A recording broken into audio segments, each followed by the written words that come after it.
আসসালামু আলাইকুম, স্বাগতম বাংলা আপডেট 24-এ। হঠাৎ করে আন্তর্জাতিক অঙ্গনে এমন একটি ঘোষণা এসেছে যা নতুন করে দুশ্চিন্তায় ফেলেছে বিশ্ব নেতাদের। একটি গুরুত্বপূর্ণ কূটনৈতিক বার্তার পর বিশ্বজুড়ে শুরু হয়েছে নতুন আলোচনা সমালোচনা। তবে কি আবারও বাড়ছে আন্তর্জাতিক উত্তেজনা, নাকি এর পেছনে রয়েছে আরো বড় কোনো রাজনৈতিক ইঙ্গিত? আজকের প্রতিবেদনে জানাবো কি সেই ঘোষণা, কেন এটিকে ঘিরে তৈরি হয়েছে উদ্বেগ, এবং বিশ্ব পরিস্থিতিতে এর প্রভাব কত দূর যেতে পারে। শেষ পর্যন্ত সঙ্গে থাকুন, একটি লাইক দিয়ে দেখতে থাকুন সম্পূর্ণ প্রতিবেদনটি। আন্তর্জাতিক কূটনীতি অঙ্গনে নতুন আলোচনার জন্ম দিয়েছে রাশিয়া এবং পশ্চিমা দেশগুলোর সাম্প্রতিক সম্পর্ক নিয়ে প্রকাশিত এক গুরুত্বপূর্ণ বিবৃতি।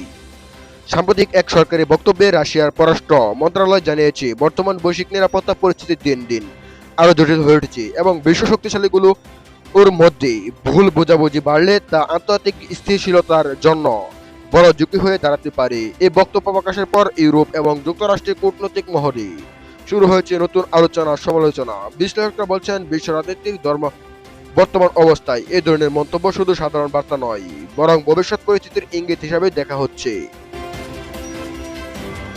বিশেষজ্ঞদের মতে ইউক্রেন যুদ্ধ, মধ্যপ্রাচ্যের উত্তেজনা এবং বৈশ্বিক অর্থনৈতিক চাপের মধ্যে বিশ্ব এখন এমন এক সময় পার করছে যেখানে একটি ছোট রাজনৈতিক সিদ্ধান্ত বড় আন্তর্জাতিক সংকটের রূপ নিতে পারে।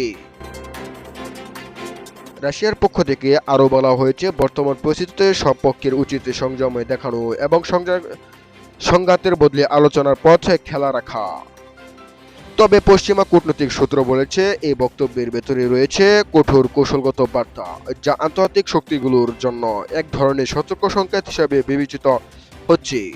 এদিকে সামাজিক যোগাযোগের মাধ্যমে এই খবর প্রকাশের পর সাধারণ মানুষের মধ্যেও তৈরি হয়েছে উদ্বেগ। অনেকে প্রশ্ন তুলছেন, বিশ্ব কি আবারও নতুন কোনো অস্থির সময়ের দিকে এগাচ্ছে?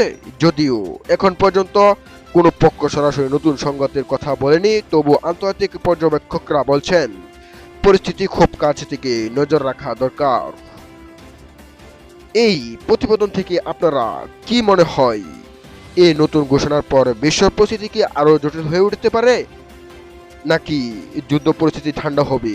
এবং অন্যদিকে ডোনাল্ড ট্রাম্প যে ইরানের সাথে যুদ্ধবিরতির ঘোষণা দিয়েছিল, সেই যুদ্ধবিরতির ঘোষণার টাইম আরো বাড়াতে চাচ্ছিল, কিন্তু ইরানে এ নিয়ে কি বলছে সেই প্রতিবেদনটি পরবর্তী ভিডিওতে আপনারা দেখতে পারবেন। তাই চ্যানেলটি সাবস্ক্রাইব করে পাশে থাকা বেল বাটনটি অন করে রাখুন সবচেয়ে আপডেট বাংলা আন্তর্জাতিক খবর পেতে। আর এই ভিডিওটি আপনাদের কাছে কেমন লেগেছে অবশ্যই কমেন্টের ভিতরে আপনার মতামত জানাবেন। ভিডিওটি ভালো লাগলে লাইক, শেয়ার এবং সাবস্ক্রাইব করতে ভুলবেন না। বাংলা আপডেট 24 এর সাথেই থাকুন। ধন্যবাদ। দেখা হচ্ছে পরবর্তী কোনো নতুন ভিডিওতে। সে পর্যন্ত ভালো থাকেন, সুস্থ থাকেন, সেই কামনা করে বিদায় নিলাম। আসসালামু আলাইকুম রহমতুল্লাহ।